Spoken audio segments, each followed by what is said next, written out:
Muraho neza nizere ko mwese muri amahoro aho muherereye turi mu mpera z'umwaka kandi tugiye no kwinjira mu wundi mwaka. Ni byiza ko dukomezanya kubagezaho ibigendanye n'ama updates, available opportunities ndetse n'ibindi bitandukanye. Rero nibwo muri Rwanda Polytechnic mu minsi itambutse hasohotse itangazo rigaragaza ibigendanye na registration muri Rwanda Polytechnic. Abantu benshi rero bamaze iminsi bibaza ibibazo, ese twabikora dute, twabigenza dute? Rero turi hano nka Go and Study Scholarship kugira ngo tubafashe kumenya intambwe ku yindi y'uburyo gukora registration muri Rwanda Polytechnic bigenda. Rero icyo tugusaba no gukurikira intambwe ku yindi kugira ngo bize kugufasha kuba wakora application yawe cyangwa wakora registration ukeregistaringa muri Rwanda Polytechnic. Rero mugakomeza kubana natwe binyuze ahangaha ku uyu muyoboro wa Go and Study Scholarship. Mudukurikira kuri WhatsApp ndetse no kuri YouTube, aho hose mushobora kuba mwatubaza ibigendanye na registration tukabafasha tukabagaidinga kugira ngo aya mahirwe atabacika, kuko iyo utakoze registration icyo gihe ntabwo ububarwa nk'umunyeshuri wuzuye. Ushobora kuba warabaye admitted ariko utarakoze registration, icyo gihe byose biba bipfuye. Niyo mpamvu ngomba gukurikira step by step kugira ngo tukubwire intambwe ku yindi y'uburyo bikorwa. Rero biracyari Go and Study Scholarship. Hano iri ni itangazo muri kubona ryashyizwe hanze. Congratulations to our new students joining at the Rwanda Polytechnic vibrant community. If you are set to start in January 2026, it's time to complete your registration. Hano bari kubwira abanyeshuri babaye admitted muri Rwanda Polytechnic ko bakwiriye gukora registration kugira ngo bazakomeze amasomo yabo mu mwaka wa 2025. Don't miss this opportunity to secure your place and kickstart your journey with us. Iyi ngiyi rero ni link bashyizeho yo kugira ngo buri muntu wese udashoboye kuba wakora registration bibe byamufasha kugira ngo abashe gukora registration igende neza. Registration ongoing, iracyagenda kandi iracyakomeje. Niyo mpamvu rero izatangira ku itariki 22 ndetse ikazarangira ku itariki 11. Ariko hano amasomo byanyabyo ku promotion yaje, amasomo azatangira ku itariki 5 z'ukwezi kwa mbere. Ubwo arrival deadline murayibona. Rero niyo mpamvu ukwiriye kuba wakora registration yawe hakiri kare kugira ngo ibintu birusheho kugenda neza. Rero hano wakwibaza ngo bikorwa gute, bigenda bite? Hano nkuko bimeze, iriya ni link wabonye, urabona ko nanjye hano niyo mfite mahangaha. Hano ugiye kugenda ureba step by step y'uburyo bikorwa. Ikintu cya mbere ubusabwa ni ugukora sign in.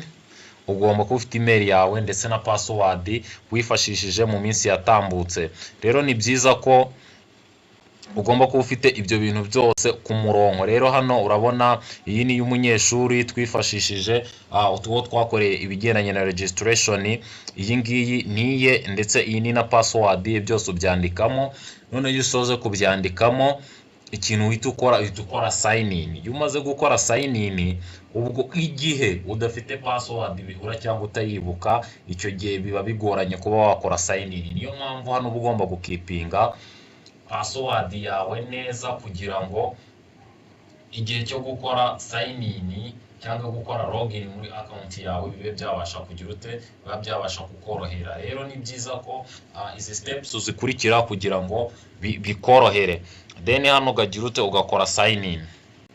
Hano urakora sign in winjiremo. Urabona uyu ni umunyeshuri twafashije. Amazina ye ntabwo ari ngombwa cyane, niyo mpamvu bitari necessary cyane twayababwira. Ariko hano yabaye admitted muri agriculture and engineering, afite advanced diploma in food processing. Rero afite advanced diploma in food processing. Rero hano niho uhita ugera. Then iyo usoje uhita ukanda hano handitse registration. Murahabona twanyuze kuri ya link baduhereje, ngiyi hano murimo kuyireba neza hano hejuru. Then ugahita ukanda hano handitse registration. Iyo umaze gukanda hano registration, uhita ugera kuri form iri buze kukwereka imyirondoro. First of all, hano amazina yawe ndetse na gender, ibindi bintu byose biba birimo.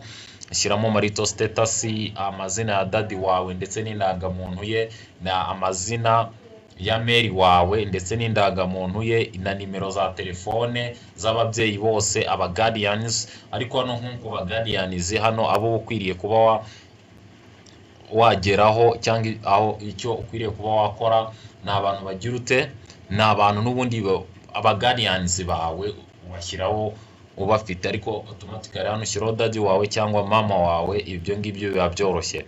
Then ugashyiraho aho utuye hose, n'ubundi muri system yo gukora application muri RP n'ubundi biba birimo. Then ukagenda umanuka ukaza gushyiramo icyo bita passport photo.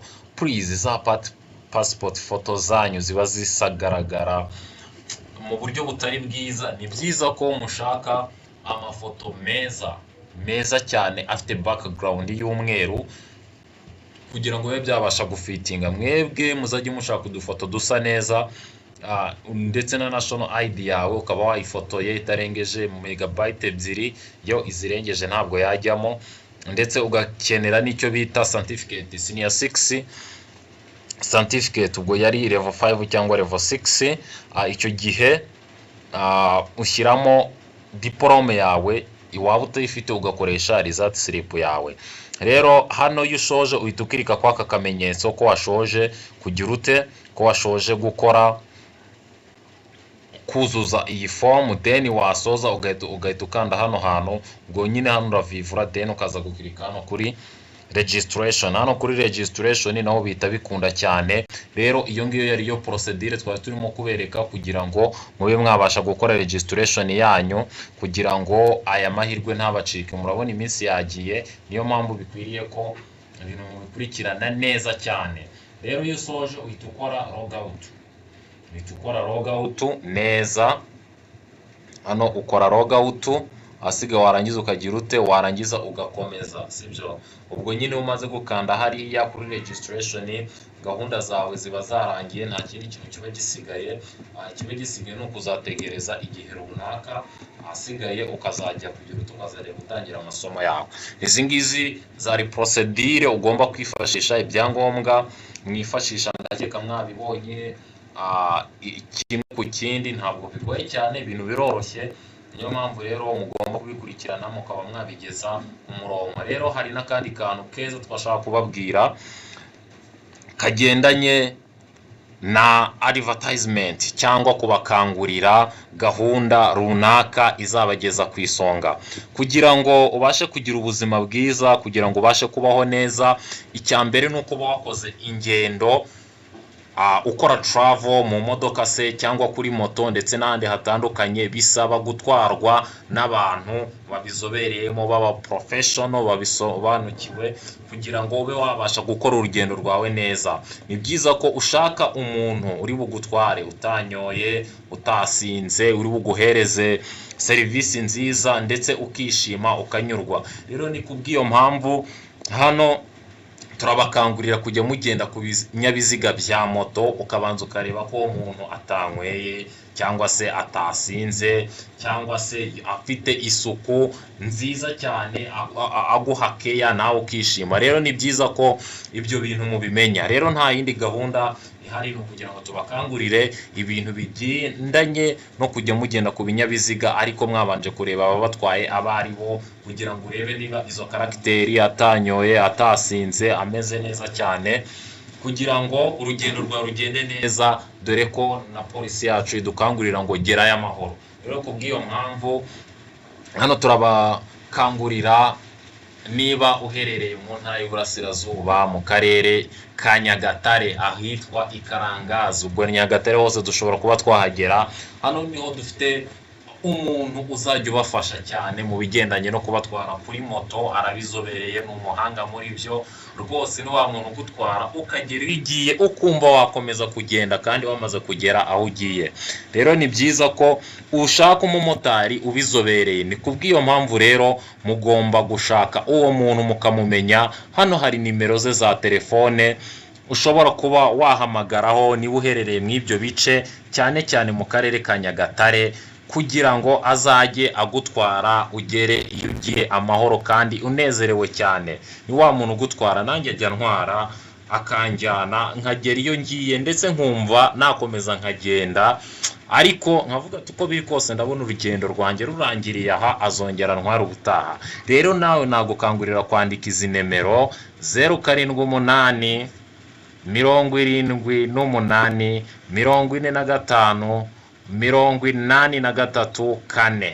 Izo nimero nimuzihamagara wowe ushaka kugira urugendo ruhire, ushaka kubona serivisi nziza mu bigendanye no kugutwara, bakaba bagutwara mu bice bitandukanye. Izi nimero zizagufasha rwose, kandi icyo nabifuriza nigerayo amahoro. Kuri Go Understand Scholarship nicyo ngicyo cyo kugenda ukagera iyo ugiye, bizagufasha kwiga neza, bizagufasha gutera imbere ndetse n'ibindi bitandukanye. Murakoze cyane. Izo nimero mwibuke kuzihamagara kugira ngo mubashe gukora ingendo zanyu mu buryo butuje kandi butekanye, mutwarwa n'umumotari w'umuhanga cyane rwose. Ndabibabwiye namwe muzabyibonera. Murakoze cyane.